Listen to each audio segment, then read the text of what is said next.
हर हर महादेव, देवों के देव महादेव के चरण में प्रणाम करता हूँ। दुर्गा माँ के चरण में प्रणाम करता हूँ। सरस्वती माँ के चरण में प्रणाम करता हूँ। गणेश भगवान के चरण में प्रणाम करता हूँ। गुरु भाई गुरु बहनों के चरणों में प्रणाम करता हूँ। गुरु भाई गुरु बहन, आज का कहानी बहुत ही दिलचस्प और ज्ञानवर्धक है कि भोलेनाथ एक गरीब के घर में इस तरह गरीब से परीक्षा लिए वो सुनिए। एक गांव में बहुत ही बेचारी गरीब दुखिया गुरु बहना रहते थे। वो कहो शिव चर्चा होता था, जाते थे। शिव चर्चा में पूरा होता था। जब भजन होने लगता था, लास्ट में आरती गवाने लगते थे। जब प्रसादी का टाइम होता था, वो गुरु बहना चुपचाप वहां से गत्ते निकल के अपना घर चले जाती थी। प्रसादी नहीं पाती थी क्योंकि वो बेचारी इतना गरीब थी कि चढ़ावा के लिए भी उनके पास 2-4 रुपया नहीं था। किसी तरह अपना घर में गुजर बसर किसी तरह बेचारी कर रही थी। उसी तरह अब लेकिन जब शिव चर्चा होता था कहूँ भी तो सुन लेती थी, तो जरूर चले जाती थी और तहे दिल से बहुत भोलेनाथ की आराधना करते थे। हे भोलेनाथ, सबके मनोकामना पूर्ण किए, हमें भी आप पूरा कीजिए। मन ही मन बेचारी करती थी और सब नियम का धर्म का पाठ करते रहती थी और करके चली आती थी। लेकिन वो बिना प्रसादी लिए ही चले जाती थी, जिससे उनका इस कहानी का पूजा का फल नहीं मिलता था। जब पूजा हो गया, कहावत में है कि अंत भला तो सब भला। गुरु भाई, अंत में ही प्रसादी मिलता है, इसलिए प्रसादी को अपमान नहीं कीजिए। जो भी मिले प्रसादी प्रसादी होता है। पेट भरने की नींद नहीं होता है, नहीं रहता है तो मांग के भी खाने में लाज नहीं है।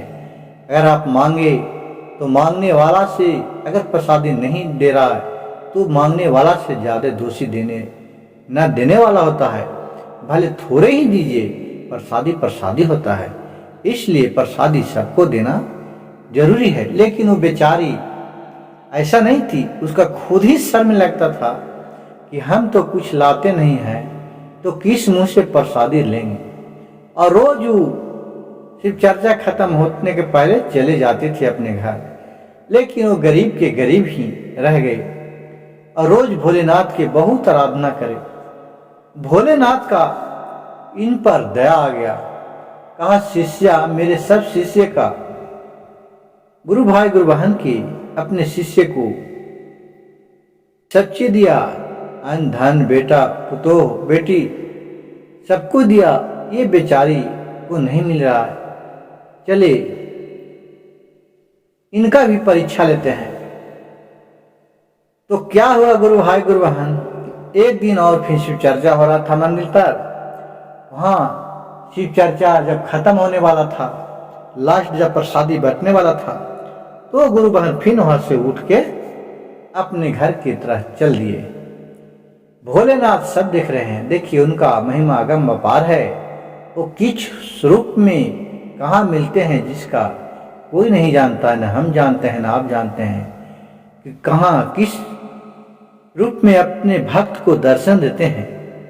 उसी तरह रास्ता में जा रहे थे तो उधर से बूढ़ा का रूप धर के भोले बाबा उधर से आ रहे थे। इन पर नजर पड़ा तो बोले, ए बच्ची कहाँ जा रही है? तो बोले कि बाबा, हम अपने घर जा रहे हैं। तो इधर कहाँ से आ रही है? बोले कि बाबा, हम तो शिव चर्चा हो रहा था मंदिर पर, वहां से शिव चर्चा सुन के आ रहे हैं। बोली कि बेटी, थोड़ा शिव चर्चा का प्रसादी हमें भी दे दो। वो बोली शिष्य बहनी कि हम कहाँ से प्रसादी दे बाबा, हम तो प्रसादी नहीं लेके आए हैं। तो भोलेनाथ बोले कि तुम तो झूठ बोल रही है, तुम शिव चर्चा में नहीं गई थी। जब शिव चर्चा होता है खत्म, तब थोड़ा प्रसादी बंटता है, वो अपने घर लेके जाते हैं, तो कुछ थोड़ा दे दो। बोली नहीं बाबा, हमने प्रसादी नहीं लिया, हमने चले आया। कहा कि क्यों तू चले आया? कहा कि बाबा हम इतना गरीब हैं कि हम प्रसादी चढ़ा नहीं पाते हैं, लेकिन भजन कीर्तन उनको सुनने जाते हैं, उन पर ध्यान करते हैं। हमको शर्म लगता है कि अगर कोई बोल दे कि देखा ना प्रसादिया के लोभे बैठल है, कुछ हिलावे ना और रोज प्रसादिया खा के जाए। यही से बाबा हम चुपचाप चल आवा है। कहलक ना ना ना शिष्या, ना ऐसन बात, ना ऐसन काम न करिया। जहाँ भी तू कोई भी पूजा पाठ में जाई है कैसनो, तो वहां से जो भी प्रसादी मिलतो ओकरा पा के आई है, तबे तो तोरा पुण्य मिलतो। जा फिर से तू जा, अभी प्रसादी न बटलो हो, और फिर तू प्रसादी लेके आवा। अब हम इतनी बैठा ही हम प्रसाद दिया, तो सारी दुख कष्ट दूर हो जी। तो तू अजमा के हमार देखा, अगर हमार पर विश्वास करके देखा। कहलन अब बहुत तंग करे लगना बूढ़ा बाबा। वो गुरु बहाना सोचे चले देखते हैं, इनका भी बात मान लेते हैं। फिर वहां से घूम के चले गए मंदिर पर। जब प्रसादी बट रहा था, ये भी बेचारी अपना हाथ पसार दिए, अपना प्रसादी इनको भी मिला। और फिर प्रसादी लेके सोचे कि यहाँ तो नहीं खाएंगे, रास्ते में बाबा हैं, उनको भी कुछ देना है। वहां से जब आए मन ही मन लेके, तो देखे रास्ते में बाबा बैठे हैं। बोले कि बाबा लीजिए प्रसादी, आप खा लीजिए। कहें कि बेटी रास्ता में क्या हमको देगी, चलो मैं तुम्हारे घर चलता हूँ, थोड़ा एक गिलास पानी पिया देना, बहुत प्यास लगल है, तो प्रसादी हम खा लेंगे। कहीं कि ठीक है बाबा चलिए। फिर वहां से वो साधु बाबा और वो गरीब बेचारी शिष्य बहना थी, वो दोनों चली आई अपने घर। आए बाबा को अपना बैठने के लिए बोरी लगाई, आसन पर बैठे, एक गिलास पानी दिए, प्लेट में थोड़ा प्रसादी बाबा को दिए। बाबा प्रसादी पाए, पानी पिए, बोले कि बच्ची थोड़ा हमको भूख लगा है, कुछ खाना खिला दो। बोले कि बाबा घर में तो अभी कोई अनाज नहीं है, पतिदेव सांझ के कहूं से लाएंगे कमा के, तो हम आप रुकिए, मैं खाना भी आपको खिला देंगे, जो भी रहेगा उसी में बचा खुचा हम तीनों बार के खा लेंगे। कह कि नहीं बच्ची, तुम कैसे कह रही है कि नहीं, तुम्हारे घर में तो देखो वहां मटका है मिट्टी का, उसमें तो चावल दाल आटा सब्जी तो भरा हुआ है। कहीं कि ना बाबा नहीं है। का बाबा? कह कि बच्ची तू जाके तो देखो। वहां जाके देख रहा है तो मिट्टी के मटका में सच में सब कुछ भरा हुआ है। वो मन ही मन समझ गए कि ये कोई मामूली बाबा नहीं है, ये आगे पीछे जानते हैं, क्योंकि यहाँ तो कुछ नहीं था।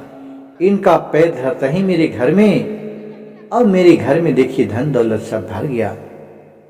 कहा हाँ बाबा हाँ। फिर आए देख के, फिर खूब नियम धर्म से चूल्हा को नीपा, लकड़ी पर खाना बनाई, बाबा को पड़ोसी, बाबा को उनके पति आए, तीनों बैठ के आनंद से खाए। फिर बाबा के आसन लगाया सोने के लिए।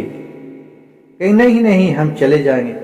ये गए कि न बाबा आप हमारे ही घर में रहिए, आप कोई साधारण बाबा नहीं है, आप देवों के देव महादेव हैं, क्योंकि जब आप हमारे घर में पैर रखें, जब से हमारे घर में किसी भी तरह का कमी नहीं है, सब घर में अन्न धन रुपया पैसा कौड़ी गल्ला पाती सब भरा हुआ है। आप हैं जो भी हैं, आप हमें बाबा बताइए। आपके मन के बात जानने के लिए हमें जिज्ञासा बहुत हो रहा है। गुरु भाई गुरु बहन देखिए, एक शिष्य के ऊपर भोलेनाथ इस तरह कृपा बरसाए। भोलेनाथ अपने असली रूप में आ गए, महादेव के रूप में। बोले कि मैं आपसे परीक्षा ले रहे थे, यही कारण है तुम्हारे कि तुम गरीब थी। कोई भी पर प्रसादी, कहीं भी पूजा पाठ होता है उसको अपमान नहीं करना चाहिए, उसे ग्रहण करना चाहिए। भगवान सबके लिए एक होते हैं। भगवान नहीं, हिंदू हो, मुस्लिम हो, सिख हो, ईसाई हो, कोई सी भी जात का हो, लेकिन सबका मालिक एक होते हैं। हर व्यक्ति हर भाव से देखने का उसका नजरिया अलग है। उसी तरह मैं सब में हूँ, मैं एक ही हूँ, लेकिन सब भिन्न भिन्न रूप में हूँ। जो सच्चे दिल से हमें मानता है, तुम सच्चे दिल से तुम्हारे मानती थी, इसलिए तुम्हारे पर मैं प्रसन्न हुआ। जाओ, आज से तुम्हें कोई चीज का कमी नहीं रहेगा। जो तुम खोजेगी, चाहेगी, वो होगा। और फिर जहिया से दिन दोगुना रात चौगुना उनको बनने लगा। भोलेनाथ के मंदिर बनवाए और वो भी खूब धूमधाम से शिव चर्चा कराने लगे। साल भर में एक बार भंडारा देने लगे। गुरु भाई गुरु बहन, इसी तरह मेरी कथा को जो भी अंत तक सुनेगा, शेयर करेगा, लाइक करेगा, उसे भी भोलेनाथ उसकी सारी मनोकामना पूर्ण करेंगे। हर हर महादेव, घर घर महादेव। गुरु भाई गुरु बहन, मेरे भजन कहानी वीडियो अच्छा लगे तो मेरे चैनल को लाइक, सब्सक्राइब, शेयर जरूर कीजिएगा। कमेंट बॉक्स में हर हर महादेव लिखना नहीं भूलिएगा।